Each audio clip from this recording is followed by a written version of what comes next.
Ajá, plan de contingencia. Perfecto, listo, muchas gracias. Por favor, dejen de anotar en el PPT, por favor, muchas gracias. Listo. A ver, empecemos. Como les había comentado, no solamente enfoquémonos en la parte técnica, operativa, digamos, sino también veamos la parte de gestión. Una de las principales actividades que deberíamos hacer es, una, fortalecer el marco normativo institucional. ¿Sí? Vamos a tratar de que el marco normativo esté orientado hacia la gestión de riesgos, ¿sí? Alineado con la ley, que pues podamos cumplir con los requisitos que se tienen al día de hoy, que pues que una institución cuente con un sistema, un plan de gestión de riesgos, un plan de continuidad operativa. Vamos a tratar de que nuestro sistema de gestión esté orientado a ello, ¿no? Fortalecer el marco normativo también. ¿Qué más? Como bien habían dicho en el chat, conocer el entorno geográfico. Como les había comentado, existe esa relación entre peligro y vulnerabilidad, ¿no? Yo tengo que saber si es que donde está ubicada mi institución, hay algún riesgo, hay un peligro, ¿no? Cercano, que me diga, oye, aquí en esta zona, por ejemplo, ¿no? Oye, en esta zona llueve mucho. ¿Cada cuánto tiempo llueve? ¿En qué cantidad? Esas cosas hay que saberlas. O, por ejemplo, esta es una zona en la que hay sismos constantes. O hay un río que pasa por aquí, hace 2 años hubo un huaico que se llevó toda esta zona. Por ejemplo, esa información hay que tenerla clara dentro del conocimiento que tenemos que tener para elaborar un plan de riesgos. ¿Sí? Conocer el entorno geográfico. E incluso, en esta zona es una zona de conflicto, también puede ser, ¿no? Todas esas características las tenemos que tener claras. Luego, conocer el estado de las instalaciones. Como les había comentado, tenemos que conocer si es que, por ejemplo, la institución tiene sistemas de drenaje, en caso de estar cerca de un río, ¿no? Barreras que eviten que se inunde, si es que las instalaciones eléctricas están en buen estado para evitar incendios, por ejemplo, las conexiones de agua, desagüe, si los techos están bien cubiertos para evitar filtraciones, por ejemplo, en caso de lluvias. Todas esas características tenemos que tenerlas en consideración. No hay que tenerle miedo, lo digo así, a descubrir que nuestra institución tiene fallas. Muy probablemente las tenga, pero si no evidenciamos esas fallas, después no las podemos corregir. Luego, capacitar al personal en materia de gestión de riesgos. No solamente hay que enfocarnos en la parte, ok, vamos a hacer el análisis, vamos a conocer el área, el territorio, qué es lo que tenemos, ok, perfecto. Si no tenemos personal capacitado para poder actuar en caso de estas situaciones, de nada nos sirve lo previo, ¿sí? Entonces, tratemos de no sacar de la ecuación al personal. Es clave. Tenemos que tener siempre, procurar que haya personal capacitado para responder a las situaciones, ¿no? La respuesta la va a dar las personas. La respuesta, la etapa de respuesta la va a ejecutar las personas, la van a ejecutar las personas. Si previamente en la etapa de preparación no se le ha capacitado, esa acción va a ser de repente realizada de una mala manera o con negligencia, ¿sí? Luego, identificar las vulnerabilidades de la institución y el entorno. Bueno, es un poco relacionado con lo anterior, ¿no? Pero sí hay que plantearlo en un documento. Analizar y evaluar el riesgo. Una vez que tenemos toda la información relacionada con la zona geográfica, las instalaciones, también considerar qué tan capacitado está nuestro personal, porque si bien les he dicho, capacitar al personal en materia de gestión de riesgos, es porque probablemente en las instituciones no tienen personal capacitado, y ese también es un factor que puede aportar al riesgo, porque no tenemos personal que pueda responder de buena manera a una situación de desastre. Entonces, evaluamos, analizamos el nivel de riesgo que tenemos y a partir de ahí podemos tomar decisiones.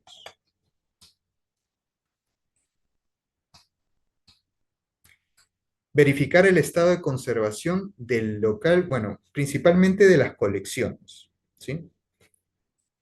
Digamos que, en cierto modo, sabemos que la vida humana es, digamos, lo más importante, ¿no? La vida del ser humano frente a un evento de desastre siempre va a ser la prioridad.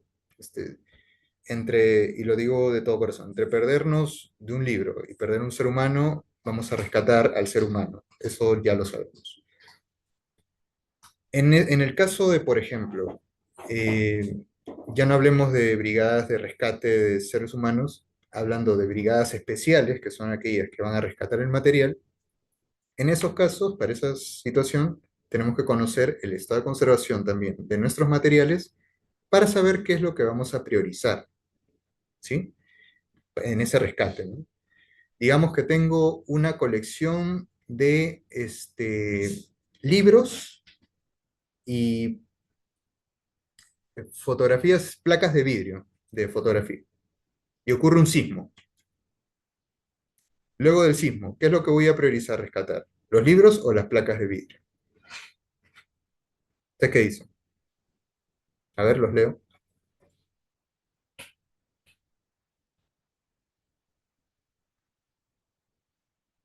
¿Puedes repetir la pregunta?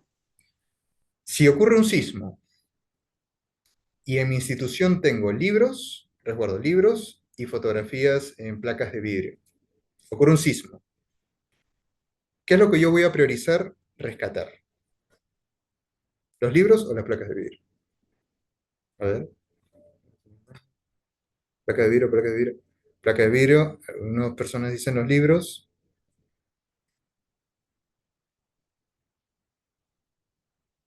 Perfecto, ya. Veo ahí opiniones divididas. Tenemos que sopesar qué materiales son más Picante susceptibles a qué tipo de evento. y el pago Cuando es con hablamos de un tarjeta. sismo, Eso es lo que hablamos tiene de un que evento, corregir. Pues, perdón. tiene que figurar oficina de tesorería. Cuidado con los Ya, micrófonos, ese de por acá. favor. Ángel Eliana, por Ah, favor, su micrófono. y acá esos son los pasos que tiene que hacer Vamos a antes de priorizar, por el mar para en hacer este la liquidación. caso, al ser un sismo, Un cambio para que las placas de vidrio, perfecto, ¿viste? como bien han dicho en el chat, ¿no? Vamos a priorizar las placas de vidrio, ¿por qué? Porque es un material mucho más susceptible a que se Voy a dañe buscarlo. ¿Cómo está en resuelto? en el caso de un sismo. Cosa contraria ocurriría, Y ahí digamos, registro por sin ejemplo, falta. ¿no? Tengo en mi repositorio, digamos, ya tenemos un entorno arqueológico. Vamos a ponernos en este contexto. Y en mi depósito tengo textiles y cerámicas. Y ocurre un incendio. ¿Qué es lo que voy a procurar Ahí dice todo rescatar? aumentando. ¿Cuál va a Eso ser está la prioridad? estresante. No, esas no. Por favor, tengan cuidado con los micrófonos. Gracias. Perfecto, los textiles. ¿Por qué? Porque van a ser más susceptibles a deterioro por fuego.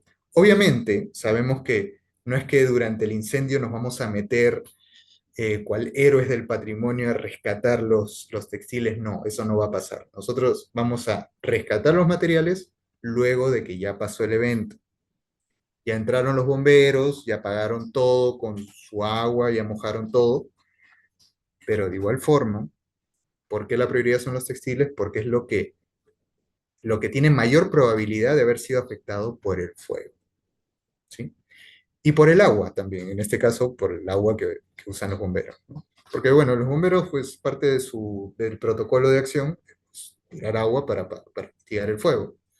Ahora, eso también hay que tener en consideración, no lo he puesto en el PPT, de hecho, eso se me ha pasado, lo admito, pero no solamente es capacitar al personal en gestión de riesgos, también capacitar a las entidades o personas que van a servir de apoyo durante un evento de desastre, en este caso a los bomberos.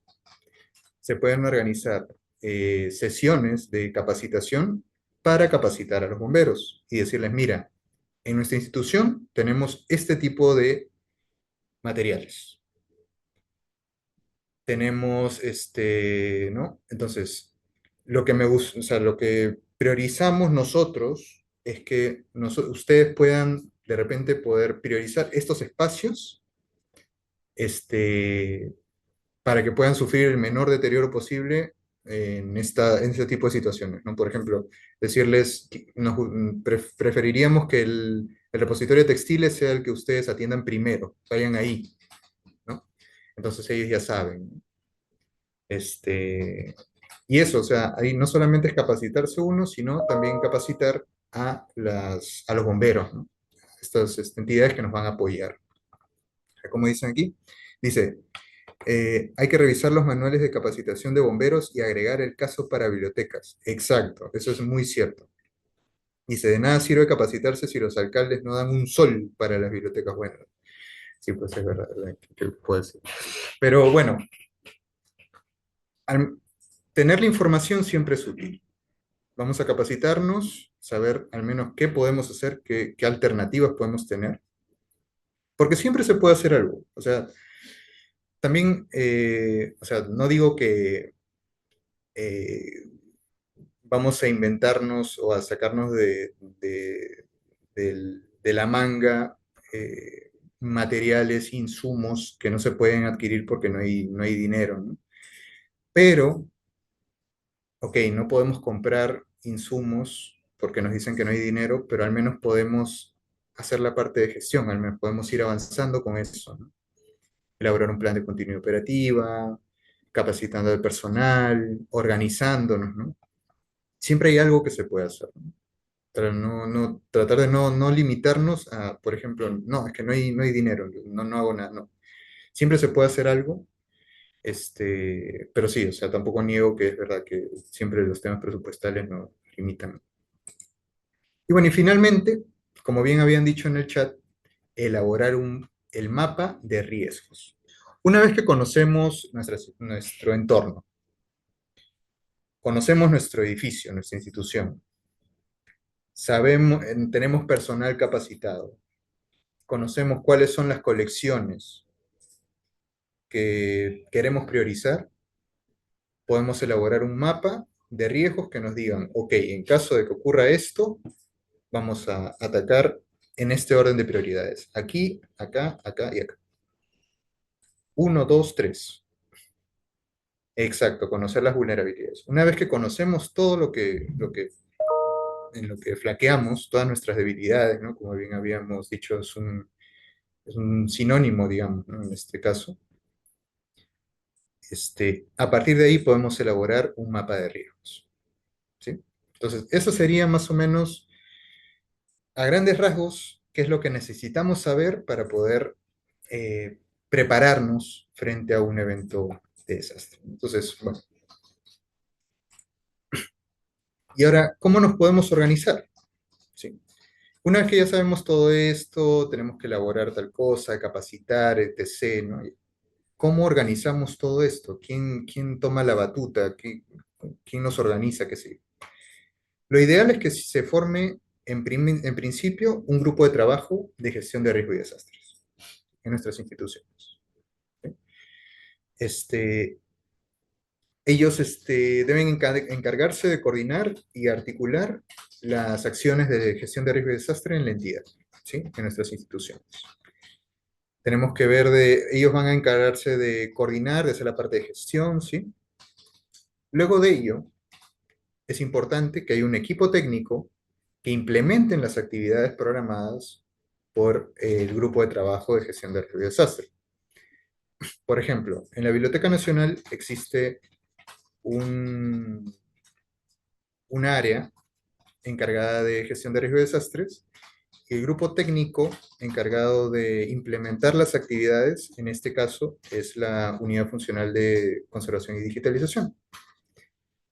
En este caso se nos ha delegado esa actividad porque al tener dentro de nuestro, como compañeros, con mis compañeros y yo, somos conservadores, tenemos digamos, esta ventaja de conocer cómo es la manipulación de los distintos materiales.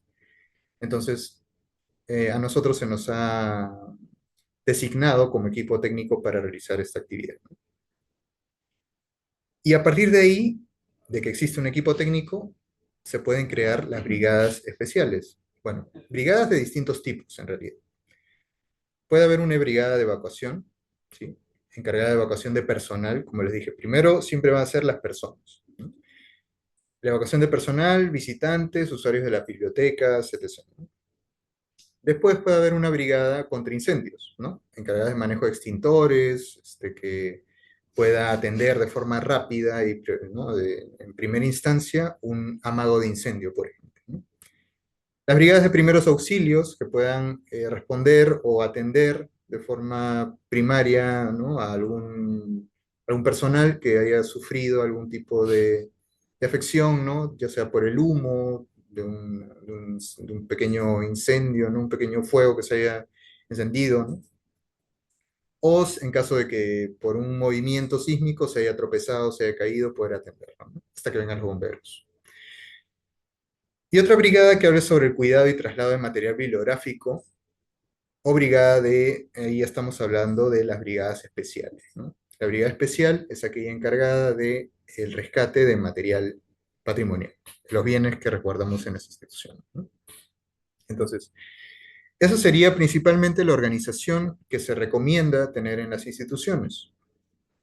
Ahora, yo sé y soy consciente de que hay instituciones que, por ejemplo, ha pasado, ¿no? Ok, tiene que haber un grupo de gestión de riesgos y desastres, un equipo técnico, las brigadas, ¿no? De distintos tipos. Que en mi biblioteca somos 2 personas. ¿Cómo hago? Yo lo que sugeriría es que no nos agobiemos con lo que se supone que tenemos que hacer según lo que nos dice la normativa, ¿sí? Lo que tenemos que hacer más bien es adaptarnos, tratar de adaptarnos, ¿no? a lo que tenemos, porque bueno, no nos podemos multiplicar a la gente, ¿no? Si en una institución hay 3 personas para atender todas estas brigadas, bueno, va a ser un poco complicado, ¿no? Entonces, ahí pues ya nos queda tratar de apoyarnos de repente, no sé, en las municipalidades, como les había mencionado, ¿no? La parte de gestión es muy importante.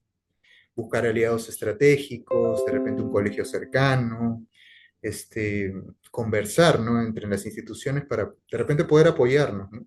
Porque sí, yo soy consciente, hay instituciones donde, como bien acá decían en el chat, a ver, voy a buscarlo porque me llamó un poco la atención. Decían, en, por acá vi que decían que en una biblioteca habían 3 extintores. ¿Yo qué hago con 3 extintores? Son realidades, pues no es lo que pasa, ¿no? Pero hay que ver la manera, o sea, hay que gestionarlo, pues, ¿no? Hablar con, como les digo, aliados estratégicos, ya puede ser, de repente en el entorno tengo un colegio cercano, que nos podemos dar la mano en caso de que haya un evento. A nivel de los jefes, pues tendrán que hablar. Tengo la municipalidad, que de repente me pueda apoyar en caso de que pase algo. Es un tema de hacer la gestión. ¿Me dejo entender? O sea, tratar de no ahogarnos nosotros mismos en nuestros problemas, sino tratar de buscar una alternativa. Entonces, bueno, sí, soy consciente que hay limitaciones, muy conscientes, la verdad. De hecho, aquí en la biblioteca también las tenemos, aunque a veces parezca mentira, tenemos limitaciones, pero el tema es hacer la gestión. Si no se empieza a hacer la gestión, siempre vamos a tener esas limitantes. Sí.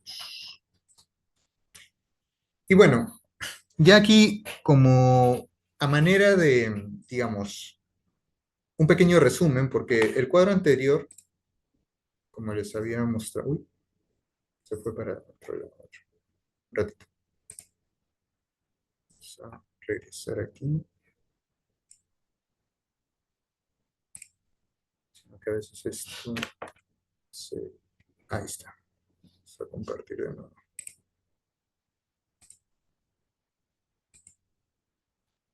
Ya, ok. Bueno, el cuadro anterior, ¿no? Este de aquí, pues son bastantes burbujas, ¿no? Aquí lo que he buscado es tratar de organizar de una manera más, digamos, comprensible, más sencilla de entender, qué es lo que tenemos que evaluar para conocer el entorno en el cual nos encontramos, ¿no? O nuestra realidad, digamos, conocer nuestra realidad, ¿no? Un ratito voy a hidratarme un poquito porque ya la garganta...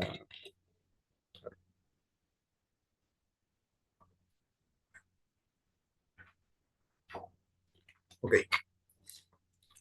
entonces, habíamos hablado de que es importante conocer el entorno geográfico, conocer nuestra entidad, nuestro edificio, ¿no? Y conocer nuestras colecciones. ¿Sí? Entonces, este cuadrito básicamente es bastante, digamos, resumido o, digamos, he tratado de que sea más ordenado, ¿no? Para poder realizar esa actividad de una manera más eficiente, ¿no? Si gustan, le pueden tomar una captura, ya, ustedes deciden, ¿no? Lo he separado en 4 niveles, ¿sí? Primer nivel de evaluación, el entorno geográfico. Como bien habían mencionado, por ejemplo, podemos hablar de 3 tipos de factores, ¿no? Factores climáticos, factores geográficos y el entorno urbano, ¿sí? Factores climáticos, ¿a qué me refiero? Por ejemplo, la humedad relativa de la zona, la temperatura, ¿no? Precipitaciones, si es que hay, por ejemplo, muchas lluvias, variaciones estacionales que influyan en el ambiente, ¿no? En general. No es lo mismo una biblioteca ubicada, por ejemplo, acá en la ciudad de Lima, que una biblioteca ubicada en Iquitos. Obviamente las características del entorno van a ser muy diferentes, ¿no? Las características climáticas, ¿no? O una en Puno y otra en Chachapoyas. Son muy diferentes las condiciones climáticas, ¿no? Tenemos humedad altísima en un caso y en otra mucho más baja, por ejemplo, ¿no? Precipitaciones de repente más continuas en un lado que en otro, cosas así, ¿no? Hay que tratar, en estos casos, les digo, lo principal es tratar de no estandarizar. Si bien en muchos casos la estandarización ayuda, cuando hablamos de gestión de riesgos y en análisis, no debemos estandarizar, no pretendamos que, no, tal institución ha hecho esto, yo voy a hacer lo mismo. Así no funciona. Cada institución tiene sus particularidades. ¿Mm?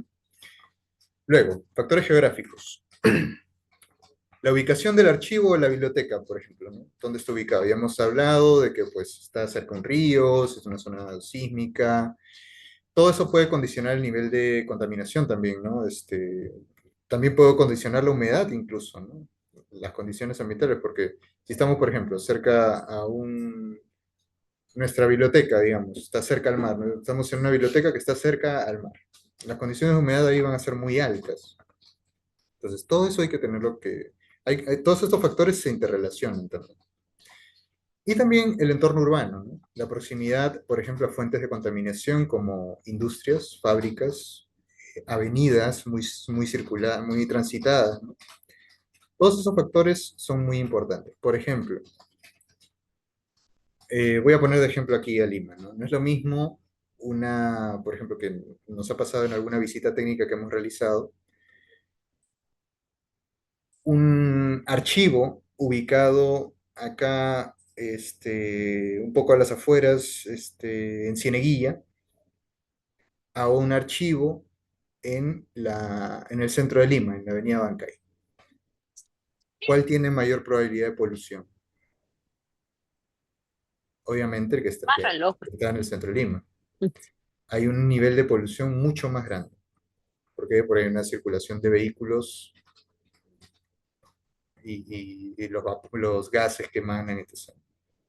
Entonces, ese sería nuestro nivel 1, el entorno geográfico, ¿sí? Entonces, cuando tenemos eso analizado, ya en esos tres factores que les he colocado, tendríamos un panorama bastante amplio del entorno geográfico. Sí, ok. Nivel 1 ya realizado. Ahora hablemos del nivel 2. Vamos siempre de afuera hacia adentro. Como pueden ver, nivel 1, entorno geográfico, nivel 2, el edificio. ¿Qué tenemos que analizar ahí? También lo he dividido en 3 puntos. Condiciones del edificio. El estado de conservación del edificio en la infraestructura, si es impermeable o no, el nivel de impermeabilización, eso es muy importante en lo que es infraestructura, el nivel de impermeabilización, la resistencia a filtraciones de agua, ¿no? Eso es muy importante. En la condición en la que se encuentran las conexiones de luz, ¿sí? Hacer un registro, ¿no? Si es que es un edificio muy antiguo, hace cuánto tiempo no se hace un mantenimiento o una evaluación de las conexiones eléctricas, de las conexiones de agua. Puede ser que haya una tubería que ya por el paso del tiempo se ha corroído, empieza a filtrar, una pared se humedece, empiezan a aparecer microorganismos y esos pueden contagiarse a nuestros materiales, a los bienes, ¿no? O también los pueden respirar las personas. Eso hay que tener en cuenta. El control ambiental. Existencia o falta de sistemas de control de temperatura, ventilación y humedad relativa. Ahí, por ejemplo, también podríamos considerar, por ejemplo, ¿no? Los accesos de ventilación, las ventanas, por ejemplo. Tenemos ventanas, las ventanas con las que cuenta el edificio, se abren constantemente o paran cerradas, por ejemplo, ¿no? Hablemos de ventanas, no hablemos de sistemas ¿cómo se llama?, de aire acondicionado, nada por el estilo, nada muy sofisticado. Una ventana. Se abren, se cierran, cada cuánto tiempo, qué tanto tiempo están abiertas. A veces se cree que solamente la evaluación es cuando tenemos, por ejemplo, sistemas de aire acondicionado o elementos muy sofisticados, y no es así. Hasta dentro más sencillo, hasta de eso hasta eso hay que evaluar. El sistema más común de control de temperatura en un ambiente es la ventana, las ventanas y las puertas. Si es que existe algún flujo, si es que se ha identificado que hay mayor o menor flujo de aire cuando se abren o se cierran las puertas, si es que también pasa que cuando se abren las puertas, si es que hay algún ingreso de insectos, por ejemplo, dentro de los ambientes, porque se abren las ventanas, todo eso hay que considerar, ¿sí? Dentro que es el control ambiental. Y luego, como tercer punto, la seguridad, ¿no?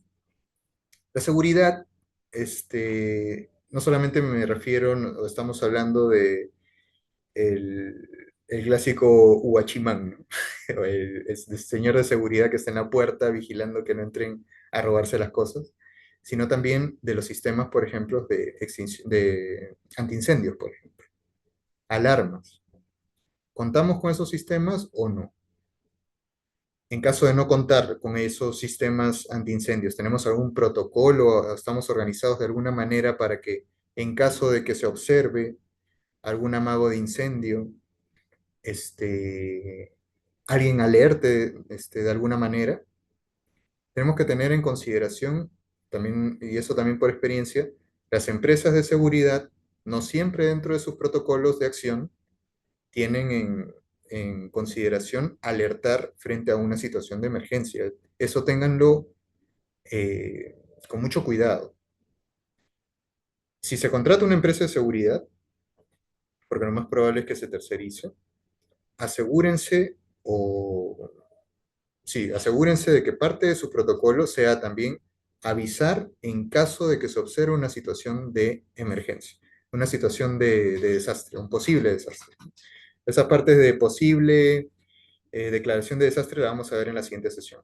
Pero en caso de que se observe algún evento no esperado, que puedan alertar, porque muchas veces dentro de sus protocolos eso no existe y se puede estar inundando o una tubería se rompió de un baño, se empezó a inundar la institución y como no era parte de sus actividades, de su trabajo, no lo avisan. Entonces, hay que tener mucho cuidado con eso, ¿sí? Eso por la parte de seguridad y también, como bien dicen en el chat, el cuidado del vandalismo y los saqueos, ¿no? También parte de la seguridad es conocer si es que, como les había mencionado, no solamente los desastres parten de la naturaleza, sino también del ser humano. Puede ser que dentro de nuestras instituciones, si es que brindamos algún servicio, este, tenemos, por ejemplo, el problema de que entra algún usuario y pide algún documento y se corta con un cúter una página y se la lleva, ¿no? Eso también hay que tener cuidado. Hay un mecanismo que nos permite estar observando a los usuarios, qué actividades están realizando. ¿Sí? Todo eso tiene que ver con la seguridad del edificio. ¿De acuerdo? Perfecto. Protocolos de seguridad, sistemas de protección contra incendios. Eso. Eso sería en lo que se tienen que enfocar. Luego vamos más adentro, como les había dicho, vamos de afuera hacia adentro. Ya vimos el entorno geográfico, el cascarón que es el edificio, sistemas de seguridad, etc. Ahora vamos un poco más adentro, al repositorio. ¿Qué tenemos que verificar en el repositorio? También he puesto 3 puntos. Entonces he puesto 3 puntos para que sea mucho más sencillo de recordar y de organizar. ¿Qué vamos a ver? Distribución y hacinamiento. El espacio entre las estanterías y muebles. Condiciones de ventilación en la sala y el riesgo de acumulación de humedad o polvo debido a la mala distribución. Tengo de repente todo mi material en cajas y apilado todo uno sobre otro. Ese también es un factor de riesgo. Tengo, por ejemplo, ¿no? Como no tengo mucho espacio para guardar todo el material que llega a mi institución, la estantería está tan junta que con las justas entra una persona de costado, ¿no? Ya, todos esos factores son factores de riesgo, ¿no? O sea, ¿qué pasa si, por ejemplo, en algún punto esa estantería, por un sismo, colapsa, ¿no? Y justo había una persona ahí metida? Podríamos estar hablando de una situación bastante más delicada, ¿no? Y ya estamos hablando de la vida del ser humano. Entonces, también tenemos que tener en cuenta en estos casos que mientras más hacinadas están nuestras colecciones, más difícil va a ser luego poder rescatar ese material. Entonces, si bien es cierto hay que capacitar, por ejemplo, lo he mencionado, ¿no? Capacitar al personal, capacitar a los bomberos. Si nosotros tenemos nuestras colecciones en ese estado, ¿qué le podemos decir al bombero, no? Mira, yo quiero que saques la caja que está ahí, la última caja de abajo, que tiene 10 cajas encima, esa es la importante. El bombero se va a reír, pues. Entonces, tenemos que tratar de procurar que los espacios, bueno, los bienes estén lo menos hacinados posible. Luego, limpieza y mantenimiento. Frecuencia de las actividades de limpieza dentro del repositorio. Control del polvo y actividad y monitoreo de plagas. ¿Control del polvo a qué me refiero? Ver, todas las instituciones, como les había comentado, tienen sus particularidades. Y eso implica qué tan rápido se ensucian. También eso es una particularidad. Por ejemplo, como les había puesto el ejemplo hace rato, ¿no? Tenemos una biblioteca que está en el centro de Lima y otra que está en Cieneguilla, pongan un ejemplo, ¿no? ¿Cuál es más probable que se llene de polvo, más rápido? Es, bueno, ahí podría haber algunas dudas, ¿no? Pero digamos que estamos en, ya, una biblioteca que está en el centro de Lima y otra que está, sí, exacto. Por eso dije, quise cambiar de ejemplo porque ahí sí pudieran haber confusiones, ¿no? Porque si Cieneguilla también está cerca de los cerros, puede haber mayor polución, mayor cantidad de polvo en esa zona. Digamos, otra está en una zona, una está en Cieneguilla y otra está en una zona donde hay viviendas urbanas, ¿no? Digamos, más tranquila, ¿no? Lo más probable es que la Cieneguilla se ensucie más rápido. Entonces, vamos a ir viendo siempre en nuestras instituciones con qué tanta frecuencia va a ser necesario hacer una limpieza. viendo después de qué tanto tiempo, vemos que empieza a aparecer polvo en la estantería, por ejemplo. Eso sería una forma de controlar el polvo, ¿no? Como les había mencionado. Dice, ¿cuál es la mejor técnica para eliminación del polvo? Para eliminar el polvo, dependiendo de la superficie de la que estemos hablando. Si estamos hablando del piso, pues una aspiradora. Bueno, en general la aspiradora nos va a servir siempre para el polvo porque la escoba lo único que hace es mover el polvo de un lado para otro. Una aspiradora siempre es bueno tener en nuestras instituciones, ¿no? Una que nos ayude a limpiar, ¿no?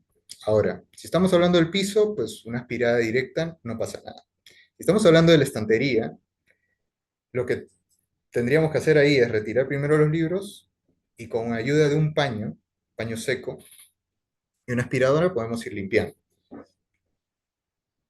Cuando hablamos de los libros, ahí la situación ya es más delicada, porque al libro no se le puede o no se le debería aplicar aspiradora directamente. Ahí lo que tendríamos que hacer es con una brocha ir pasando al libro en otro ambiente, en un ambiente aparte, irle pasando libro por libro, una brocha para poder limpiarlos. Una vez pasada la brocha por todos los cortes, por toda la superficie del libro, se le puede pasar un pañito, también un pañito seco de algodón, para eliminar cualquier resto que haya quedado de polvo y eso lo podemos devolver al estante. En ese caso, ¿no? En el caso de zonas rurales o donde no se cuente con aspiradoras. En el caso de que no se cuente con aspiradoras, ya, ahí hay una alternativa. Bueno, lo que pueden hacer es limpiar primero con un trapo seco para tratar de mover el polvo, si es que está muy acumulado el polvo, que también eso es un tema, que ahorita lo voy a mencionar. Si es que hay mucho polvo acumulado, con un polvo pueden retirar primero la primera película y luego con alcohol al 70% le pueden aplicar a la balda y pasar con otro trapo, ¿sí? Y ahí estarían limpiando y desinfectando. Ahora, ¿por qué digo eso de polvo acumulado? Tampoco vamos a tratar de llegar al punto en el que tenemos una película así de polvo para recién limpiar. Por eso les comentaba, ¿no? Tenemos que procurar ver cada cuánto tiempo empezamos a ver una película de polvo y a partir de ahí programar nuestros protocolos de limpieza, ¿sí? Si vemos que se ensucia cada semana, entonces cada 7 días hacemos una limpieza al repositorio, digamos. Por ejemplo, si vemos que es todos los días, entonces, bueno, todos los días se tendrá que pasar un trapo por el repositorio y aspirar, ¿no? Entonces, cada contexto va a ser diferente. Claro, en zonas rurales se crea moho por la lluvia y la humedad. Sí, la presencia de humedad, como habíamos mencionado, en este caso la humedad que sería un peligro, ¿no? El peligro de que pudiera generarse el moho, ese ya es el riesgo, ¿no? De la generación de moho dentro del edificio, en las paredes, en los bienes, etc., ¿no?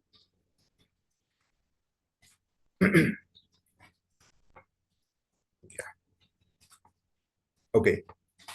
Y como punto 3, siguiendo hablando de repositorio, hablo de movilidad y acceso. Frecuencia de acceso a los documentos y condiciones de manejo o manipulación por parte del personal o usuarios, como uso de guantes, atriles o técnicas inadecuadas de manipulación. Cuando hablamos de repositorio, también estamos hablando si es que acá no estoy refiriéndome específicamente al acto de manipular, sino de si es que hay algún tipo de protocolo o medida que tenga su institución para evitar de que es material que se encuentra en un estado de conservación no bueno, digamos, va a ser manipulado de la mejor manera por parte de los usuarios, ¿sí? Si es que ustedes cuentan con alguna cartilla o se le da alguna charla al usuario para que pueda manipular de mejor manera el material, si se le da guantes para que lo manipulen, etc. A eso me refiero cuando estamos hablando ahorita, hablando del nivel de repositorio. O sea, que existen mecanismos que de alguna manera eh, minimicen el impacto negativo de la manipulación sobre los materiales, ¿sí? Ok, por parte del personal. Ahí hablamos del repositorio. Y ahora vamos al punto más pequeño, que sería el documento en sí, el libro, la pieza de arte, etc., ¿no? El documento. En este caso, lo que tenemos que evaluar, uno es el estado físico, otro, el deterioro biológico, si lo tuviera, y como tercer punto, el análisis de intervenciones previas. En este caso, el análisis del documento, lo que se recomienda es que lo haga un conservador, ¿sí? En este caso. ¿Por qué? Porque pues la evaluación del documento en sí eh, implica un procedimiento técnico que un conservador lo puede realizar de una mejor manera, ¿no? El nivel de deterioro, la interacción que hay entre la causa y el daño que se observa sobre el documento, todo eso lo puede determinar de mejor manera un conservador. En este caso, por ejemplo, sí, las diapositivas las voy a compartir, no se preocupe. Por ejemplo, el estado físico, evaluación de daños visibles en el soporte, papel, pergamino, tela, como rasgaduras, arrugas, manchas, pérdida de material, etc. A ese nivel no hay ningún problema, eso lo podemos hacer cualquiera. Todos lo podemos hacer. No es necesario ser un conservador para decir, oye, esta tapa está salida o tengo una hoja rota. No necesito eh, lenguaje técnico para decir que una hoja está rota. O sea, eso lo podemos hacer cualquiera, o que algo está sucio. Luego, el deterioro biológico. Detección de daños causados por insectos xilófagos, hongos o microorganismos como agujeros, manchas o fragilidad del papel. Ese caso ya requiere de un nivel de análisis un poco más profundo, porque si bien es cierto, el agujero causado por un insecto es evidente, cuando hablamos de la presencia de un microorganismo, ahí hablamos de, ya ahí en ese caso es necesario realizar algún tipo de técnica analítica, ¿no? Para poder determinar si es que una mancha es efectivamente un hongo o simplemente una tinta que está corrida, ¿no? Ahí ya estamos hablando de otro tipo de análisis. Y luego el análisis de intervenciones previas. En ese caso, sí, un conservador va a tener mayor, digamos, criterio para evaluar este tipo de situaciones, ¿no? Análisis de intervenciones como si es que en algún momento, pues, por ejemplo, un documento ya ha sido intervenido, si es que se le ha aplicado algún tipo de refuerzo, si ha sido reencuadernado, por qué tipo de costura se ha utilizado, etc. En ese caso ya es otro tipo de evaluación, ¿sí? Entonces, como podemos ver, bueno, lo he reducido a 4 niveles. He tratado de que sea lo más sencillo posible para ustedes poder emular este tipo de evaluaciones y trasladarlo al contexto en el que se encuentren. En cualquier contexto, estos 4 niveles los van a encontrar, ¿sí? Hay otro tipo de niveles, como el nivel de gestión y tal, que lamentablemente yo lo sé, en muchas instituciones no existen, porque aparte de esos 4 hay 3 niveles más, se llaman 7 niveles de afectación, pero creo que con estos 4 niveles ustedes van a poder tener un panorama completo de la institución, ya sea el contexto en el que se encuentren, ¿no? Y están reducidos en 3 puntos principales, ¿no? Enfocándose en esos 3 puntos por cada nivel, ya tienen una visión completa de su contexto, ¿no? ¿Hasta ahí tienen alguna consulta?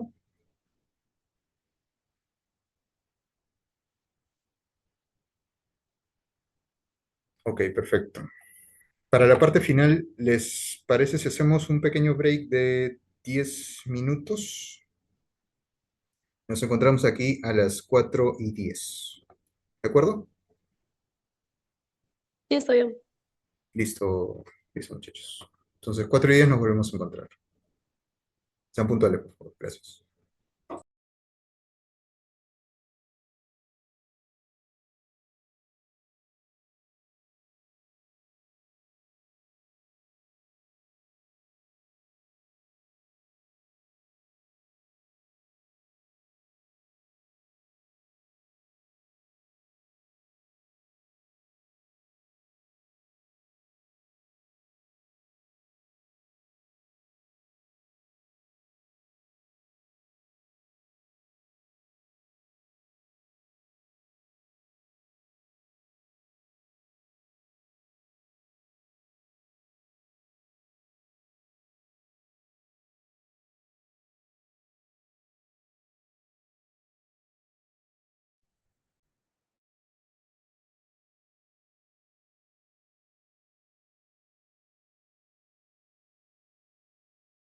Yo le dije ayer, pero ya le voy a ver, que está en unidad seguro, ¿no?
Ujú.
Listo.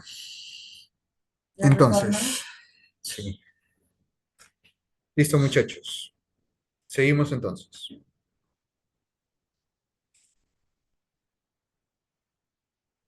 A ver. Comparto acá.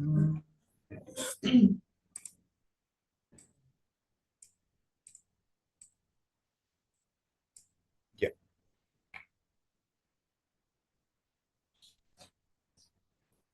ya. Entonces,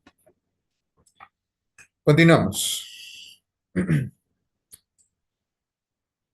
Ya, entonces, teniendo en cuenta, ya hablando del documento en sí, eh, ¿qué componentes esenciales debería tener nuestro plan de conservación y de gestión de riesgos? ¿Sí? Gestión de riesgos, en realidad. lo he escrito. ¿Cuáles serían los componentes esenciales? Bueno, en primer lugar, pues ya lo sabemos, es el diagnóstico inicial. La evaluación de estado actual de las colecciones, infraestructura, etc. Eso como primer factor, o primer componente. Segundo componente, la detección de factores de riesgo, ambiente físico, manipulaciones frecuentes, control de plagas, etc. Ya hemos visto que a partir del diagnóstico es que podemos determinar los riesgos asociados a ese diagnóstico que hemos realizado. Y luego de ello viene la parte ya, digamos, ¿qué hacemos a partir de esas vulnerabilidades que tenemos? ¿No? Definición de medidas preventivas, acciones para controlar temperatura, humedad, manejo, manipulación de material y exposición a la luz, el uso de contenedores, protocolos de emergencia, etc. Entonces, no solamente quiero que tengan esto en claro, el diagnóstico inicial es clave, pero ese va a ser nuestro punto de partida, ¿sí?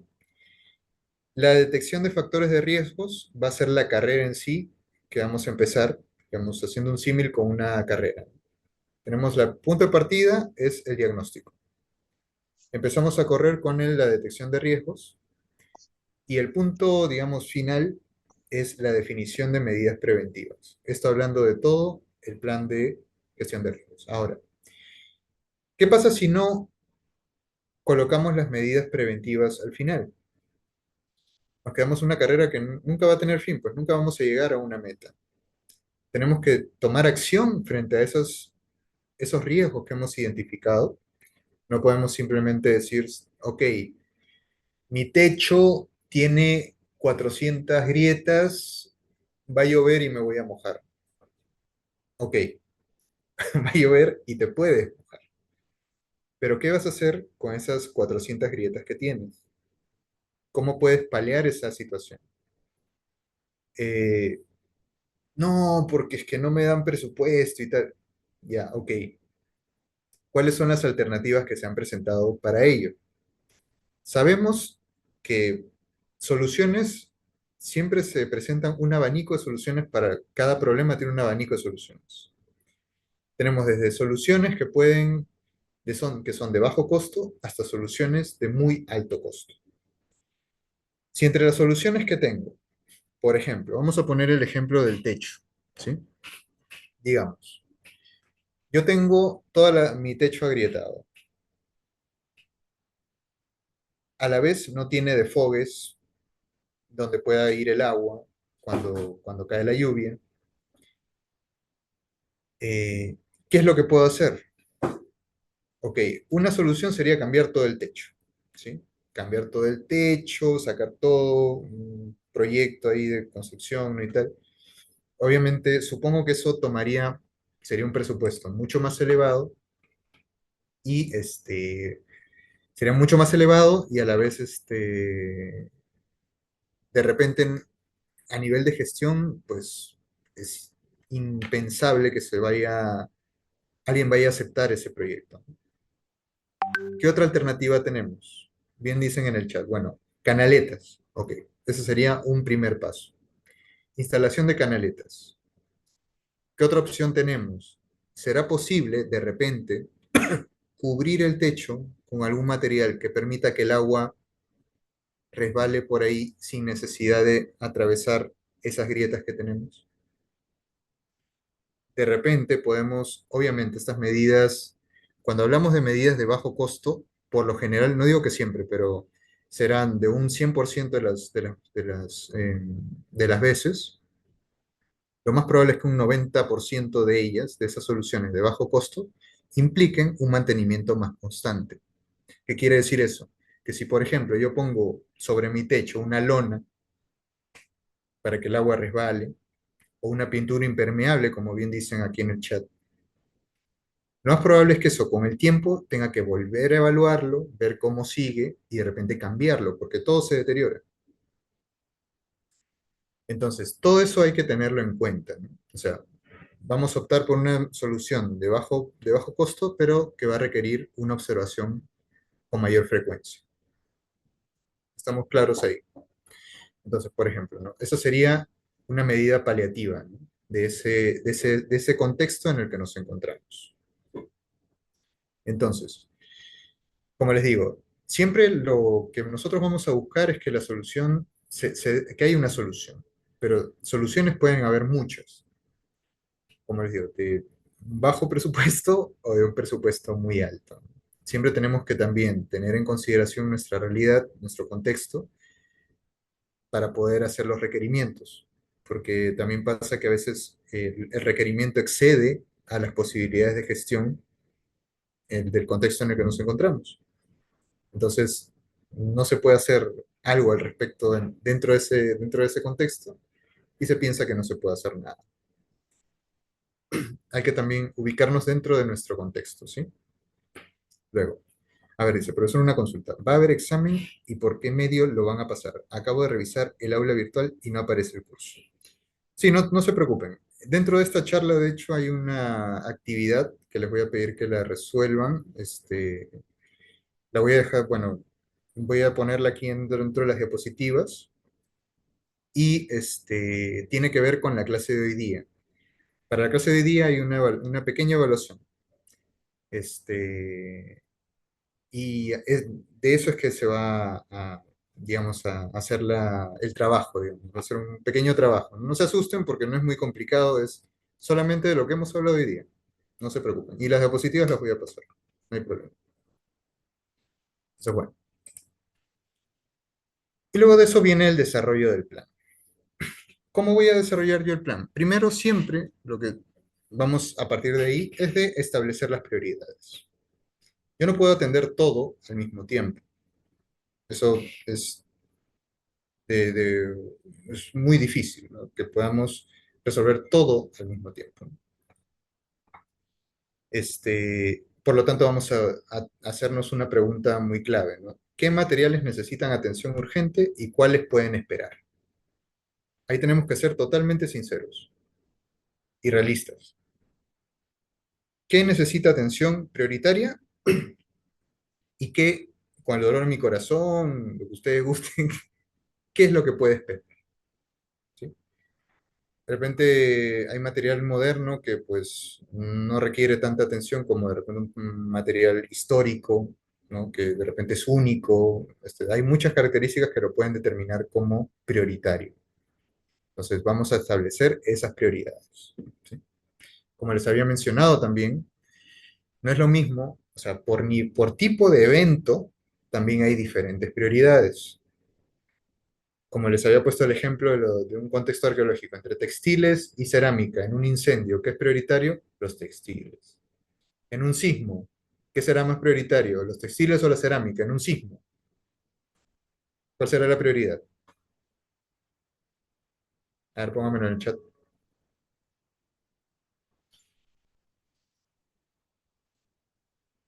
Tengo un sismo de 7.8, se mueve todo. ¿Cuál es la prioridad? Muy bien, perfecto. Se entendió el concepto. Las cerámicas es material que si se cae, hay un riesgo de pérdida completo de ese material. Si se cae un textil, el riesgo de pérdida es mucho menor, ¿sí? Pero si se cae una cerámica, se fragmenta y se hace trizas. Entonces, eso hay que tenerlo en cuenta, ¿no? La cerámica por su fragilidad. Muy bien. Dice la cerámica. En tiempo de lluvias, aquí en algunos pueblos de Piura, colocamos varios metros de plástico sobre los estantes y, si es necesario, sobre los techos. Sí, yo he visto este tipo de medidas. En Cusco también hacen algo parecido. Todos sabemos que no es lo más óptimo, pero al menos es una solución que se le está dando a un problema, ¿no? Al menos de forma temporal. Vamos a procurar de que, o sea, lo ideal sería que eso no, o sea, que se cambie el techo, que se ponga algún sistema más permanente, ¿no? Que evite que haya infiltraciones. Pero de alguna manera se está paliando la situación de esa forma. Entonces, bueno, igual, no estoy apoyando que no se hagan las cosas.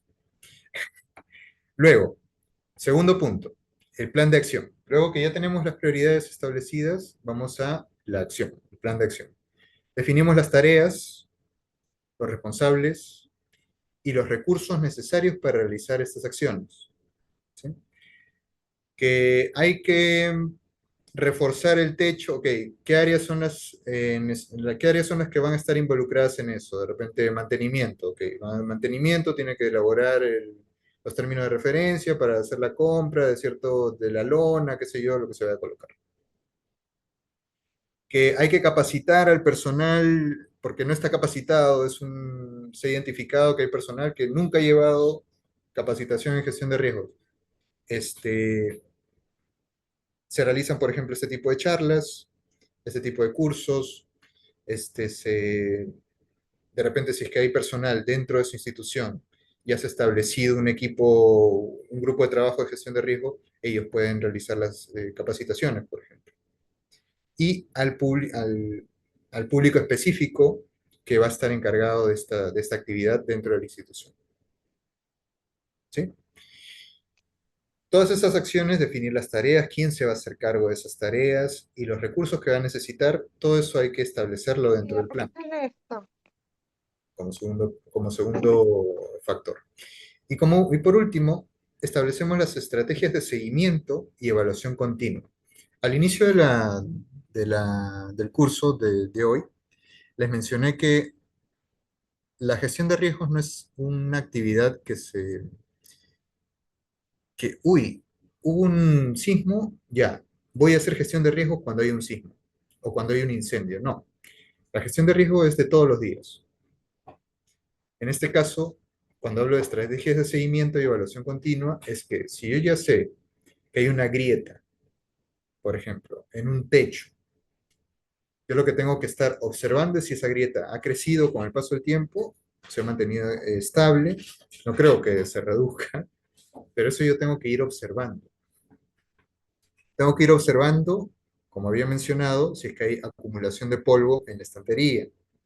Tengo que ir observando si es que la estantería está oxidada, si es que está en buen estado, si es que se está cimbrando la estantería por temas de peso, si es que vemos que la estantería empieza a doblarse.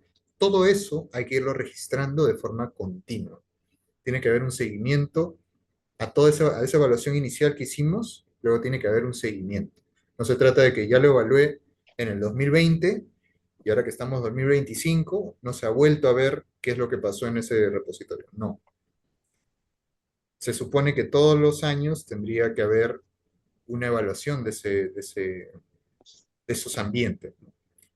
De la infraestructura, ¿no? Por ejemplo, este, ¿Por qué no vas donde está mi ojo digamos, de los hay chicos? contextos fluviales, ¿no? Ríos que no habían tenido actividad durante muchos años y de repente de un momento a otro, por el fenómeno del Niño, hubo una crecida, el río se desbordó y afectó todo el área circundante. Eso también es un factor a tener en cuenta. En cada cuánto tiempo es que ocurren ciertos eventos relacionados con fenómenos climatológicos, por ejemplo, ¿no? Cada cuánto tiempo hay lluvias, todo eso hay que irlo observando, tiene que haber un seguimiento a todos estos factores. ¿Sí? Entonces, eso relacionado con el plan. Como había comentado primero, tiene que haber esos tres componentes. Diagnóstico inicial, detención de factores de riesgo y la definición de las medidas preventivas. A partir de esas medidas preventivas es que se va a realizar el plan. Establecemos dentro de esas medidas preventivas cuáles son las prioridades, cómo se va a actuar frente a ello y cómo va a ser el seguimiento una vez que se hayan paliado las vulnerabilidades, que se hayan reducido. ¿De acuerdo? ¿Hasta ahí ya tienen alguna duda? Antes de pasar a la parte práctica, digamos. Antes de explicarles en qué consiste la parte práctica. No se trata de observar, sino resolver. ¿Cuánto de recursos dan para resolver esos problemas? Porque la municipalidad no les preocupa eso. Sí, Roger, lamentablemente sí. somos conscientes, creo, en el Estado todos de esta situación, ¿no? Sí, hay un desgano por parte de las autoridades, de repente, para apoyar, pero es principalmente por eso, ¿no? Porque lamentablemente la gestión de riesgos se ve como algo, se tiene en cuenta la gestión de riesgos a partir de la respuesta, lamentablemente. Después de que ya pasó algo, dicen, uy, ¿ahora qué hacemos? Nadie sabía que se iba a caer esa pared. Ah, o sea, tenía una grieta de un extremo al otro, pero nadie sabía, nadie pensó que se iba a caer la pared. También viene una crítica a nosotros mismos, ¿eh? Si por cada vez que yo he visto esto que les voy a mencionar me hubieran dado un sol, ya sería millonario. ¿Cuántas veces, y les pregunto a ustedes y pónganse una mano en el pecho, y díganme que ustedes no lo han visto en sus compañeros o en alguien cercano a ustedes? ¿Ustedes han visto estos enchufes múltiples con forma de T, que principalmente se ponen de moda en las Navidades, ¿sí? Para enchufar el árbol de Navidad, ¿no? Las luces, ¿no? Que el nacimiento, y en un coso así hay como 18 enchufes. Entonces, muchas veces he visto que ese enchufe está, pues, las dos patitas y están así como salida. No, es que lo que pasa es que si lo pongo derecho, no hace contacto. Tengo que ponerlo de costado para... Una de las principales razones o causas de incendios, muchachos. Y sin embargo es algo que se repite y se repite y se repite. Las medidas preventivas no solamente son de la institución, sino son parte de la vida cotidiana de todos nosotros. Yo no puedo pretender tampoco resolver los problemas de mi institución si es que en mi propia casa pasan esas cosas. Sí, por favor, es una llamada a la reflexión, porque eso lo he visto en, en muchas partes. Para quitarlo bueno, hace años cuando vivía con mis padres, ¿no? Para hablar de eso con mis padres fue muy complicado, porque ellos, pues, son ya personas mayores. En mi casa trato de no hacer eso. Trato de no usar los benditos adaptadores, ¿no? Porque sí, son causa de incendios, pues, ¿no? Y eso no tiene que ver con una institución ni con el Estado, es parte de la mentalidad que tenemos nosotros como seres humanos. Hay que también pensar, ¿no? O sea, si no lo podemos resolver a nivel personal, eso les está llevando a un nivel institucional. Y eso es peligroso. Eso es a tener en cuenta. Por favor, les pediría que reflexionen sobre eso, ¿sí? A ver. Entonces, bueno, aquí les pongo la casuística. Sobre esta casuística es que van a hacer un pequeño análisis, ¿sí? Está bastante sencillo. Son dos parrafitos, como pueden ver, que está describiendo un contexto, ¿sí? Entonces, sobre este contexto, ustedes van a utilizar el cuadro que les mostré de los 4 niveles, esos 4 niveles nada más. Entorno geográfico, edificio, eh, la estantería y el documento, van a separar, a partir de este texto, van a extraer el contenido para llenar ese cuadro, ¿sí? Entonces, esto, bueno, vamos a ver cómo con los organizadores vamos a colgarlo, cómo se los hacemos llegar para que ustedes puedan, a partir de esto, hacer un cuadrito llenando con esta información. De estos 2 párrafos van a poder extraer todo. No se preocupen. Toda la información está ahí. Pero quiero que por favor la puedan organizar en esos 4 niveles que les he indicado, ¿sí? Tomen una captura por mientras, por favor, les pido. Esa sería hasta el momento en WhatsApp la información, por favor. Ok, voy a ver con Pablo. Pablo, disculpa, ¿estás por ahí? Pablo ha salido un momento. ¿Cómo podríamos hacer para alcanzarle esto a los participantes? Nos compartes por interno la PPT y se las enviamos al grupo que tienen en WhatsApp.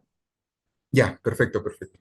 Ya, entonces esto se los voy a pasar y a partir de esta casuística van a llenar este cuadrito que les mostré anteriormente, este de aquí, ¿sí? Van a analizar el entorno geográfico con los 3 puntos que están aquí, el edificio también con estos 3 puntos, el repositorio en estos 3 niveles y el documento también. Es bastante sencillo, espero haberme explicado bien, ¿no? Para que puedan realizar esta actividad de la mejor manera posible. Y de igual manera, si tienen alguna duda en la misma aula virtual, pueden dejar algún mensaje si es que tienen algún inconveniente, ¿no? Entonces, yo ahora se los voy a pasar esto al WhatsApp y veo que hay varios que no están agregados al WhatsApp. Si pueden dejar sus números, los que no están agregados, para que los puedan agregar. Este, sí. Dejen sus números para que puedan agregarlos al grupo, por favor. Ya.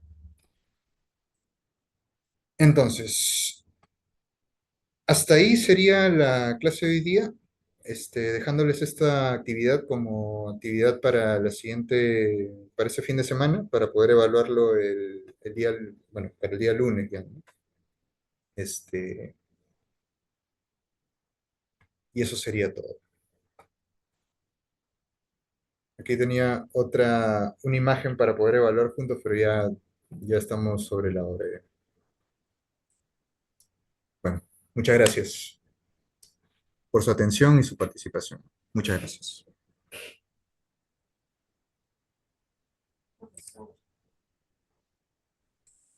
Muchas gracias. Buenas tardes. Muchas gracias a todos.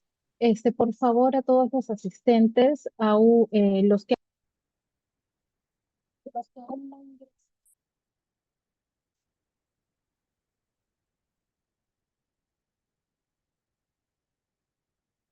Disculpe, no se le logra escuchar.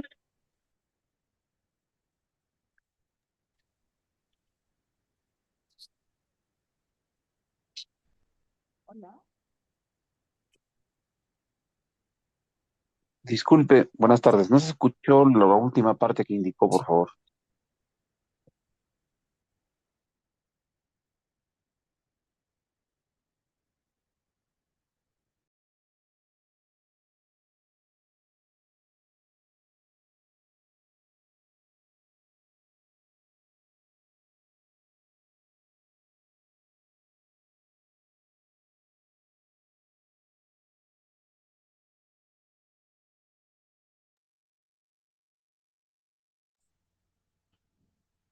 Hola, hola.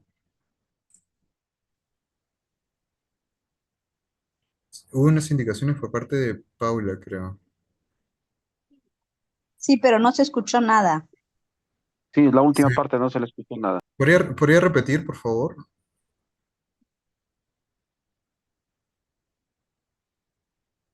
No se le está escuchando. A ver.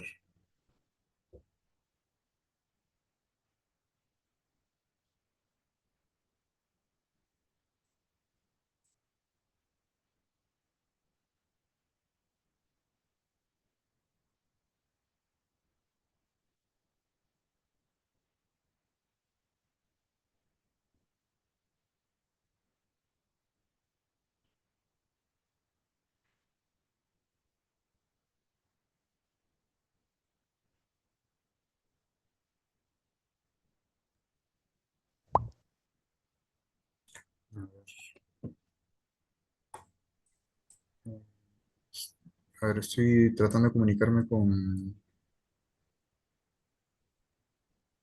consulta. Disculpe, ¿qué Sí. se hace con las personas que no les llegó el link de WhatsApp? Porque a mí en mi correo no me llegó el link de WhatsApp, solo el link del Zoom. Mm, a ver, por favor, dejen, quienes no tengan acceso al link de WhatsApp, dejen su número en el chat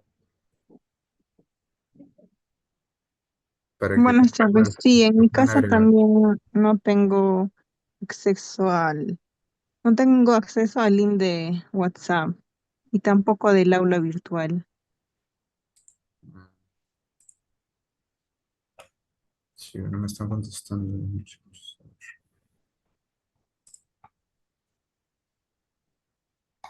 Está la casuística por si alguien no la vio.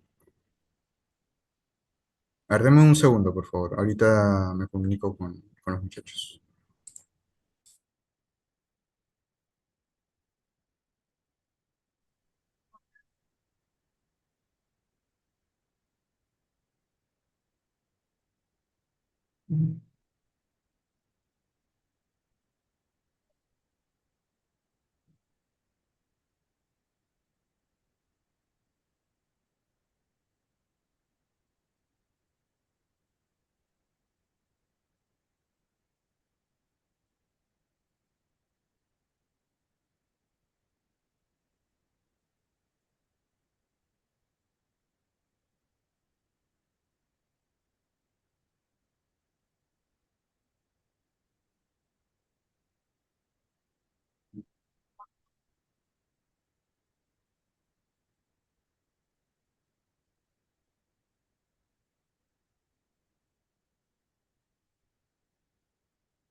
Muchachos, ahí está entrando la señorita para indicarles a quienes falte el link del aula virtual y ver el tema del WhatsApp también.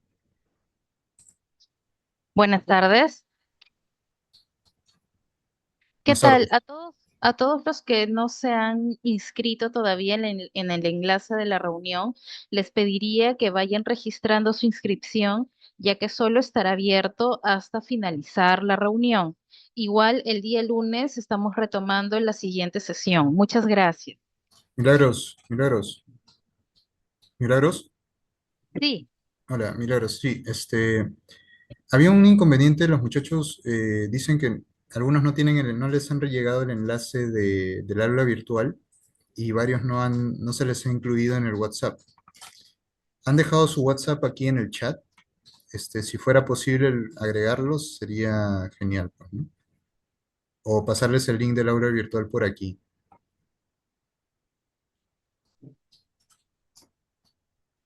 Sí, Ok, por favor, sí. el link del aula virtual.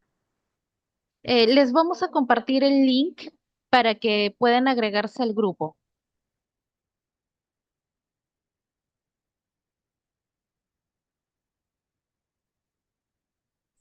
Gracias.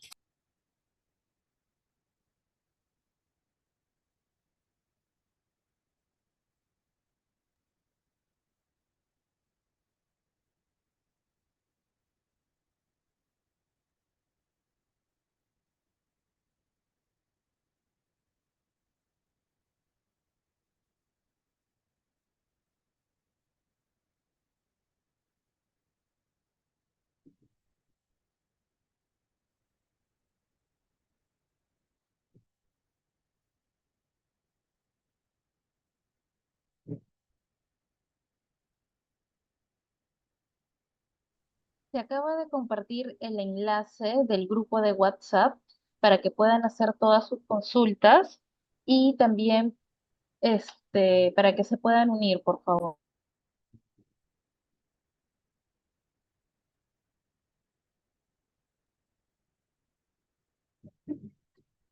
Sí, se están aceptando las solicitudes de aceptación del grupo de WhatsApp progresivamente.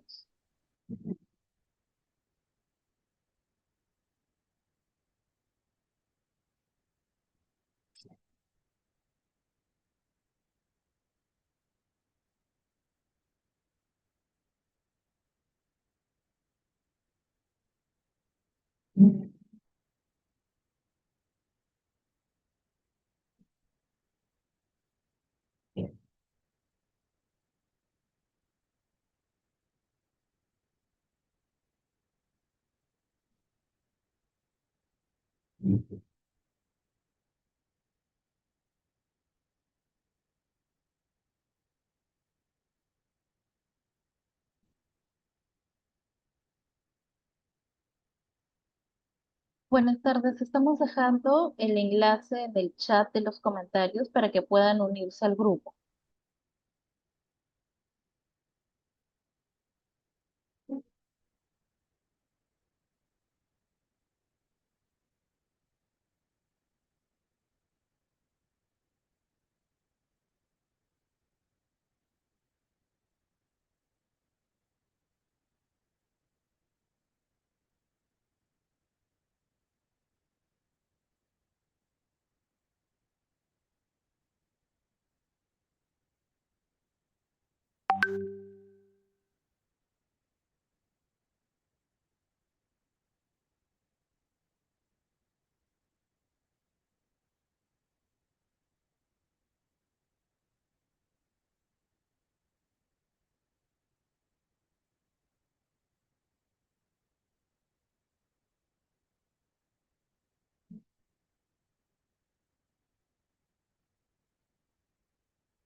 Sí, se está aceptando las solicitudes de aceptación progresivamente, pero pueden ir ingresando al enlace.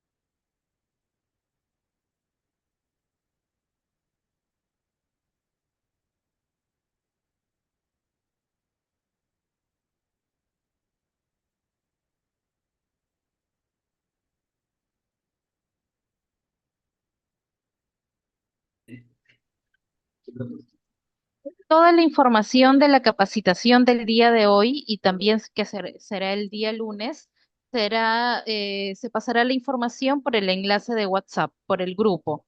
Sobre otras capacitaciones como diplomados, pueden obtener información en el Facebook de la Biblioteca Nacional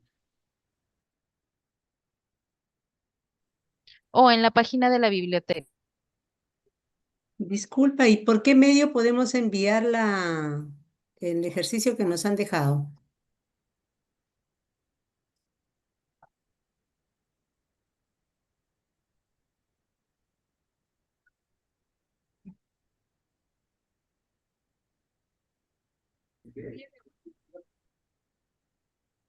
El ejercicio lo pueden enviar por WhatsApp también. Pero no permite, solamente es para los administradores.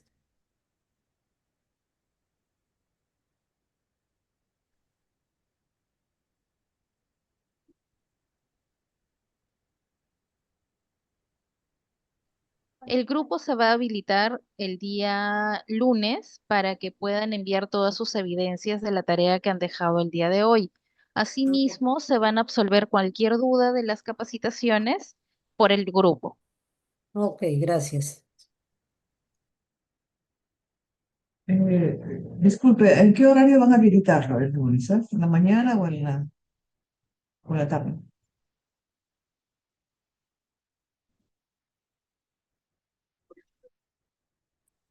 Se les va a comunicar, lo más probable es que sea por horas de la mañana. De todas maneras, estén atentos al grupo de WhatsApp, por favor.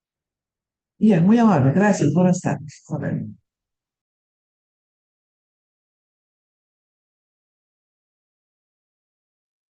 Por favor, no olviden acceder al link para que se registren y puedan registrar su asistencia. El enlace solo estará abierto hasta que finalice la reunión. Les estamos dando unos minutos para que puedan inscribirse. Gracias.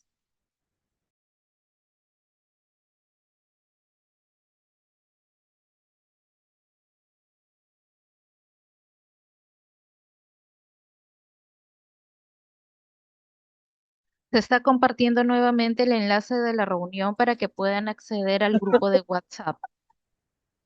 Está contagioso el matrimonio. Todos los que no sean practicantes. Ya.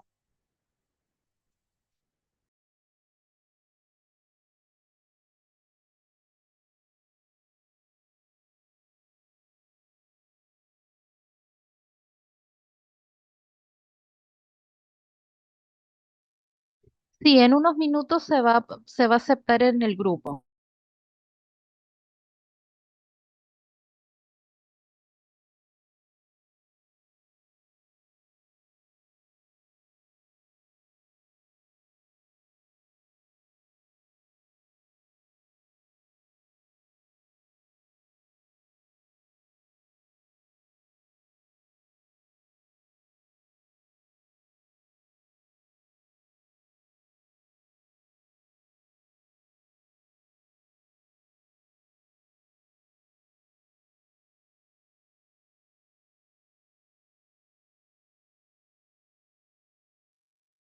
El enlace es para que registren su asistencia del día de hoy.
Buenas tardes, se va a proceder a cerrar la sesión. Cualquier información vamos a estar informando por el enlace del grupo. Se está volviendo a enviar el enlace.